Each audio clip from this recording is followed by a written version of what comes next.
Alright YouTube, this is Reno Dan. As you can see here, I just took a towel and scrubbed it out, made sure this is all clean. As racing, my brake fluid gets burnt quickly. Even the good stuff, even the Motul 660 still goes down.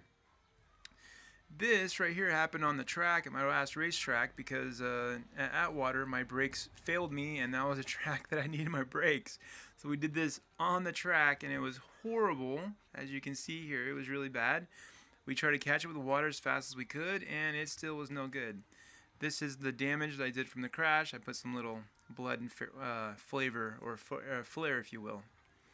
So the next step is to bleed these brakes. I'm going to hook up a hose here. I'm not going to do the actual job.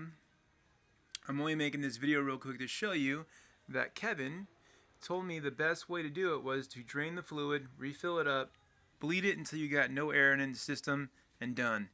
And I wish, sorry for moving the camera around, I did this at the track because with wind and everything else, it was so ridiculous and it was made such a huge mess, and if I would have done this at the track, I probably would have saved my fairings. Now, granted, I could have took my fairings off, but in between races, believe me, track days are chaotic. They're not like what everybody thinks they are, and if you're a one-man or two-man show, you don't have a lot of time in between races. So that's that. Alright, I'm going to wrap up this video. Thanks for watching, and if you really want to see me do the maintenance where I'm actually bleeding the brakes, I can, but I figured there's a million videos out there. I'm just showing you a better technique, what I'm doing, and I'm going to show you one last time.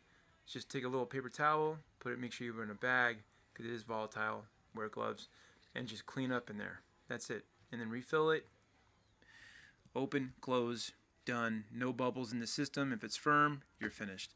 Alright, thanks for watching. My name is Reno Dan, and this is some of the track maintenance I do on my bike.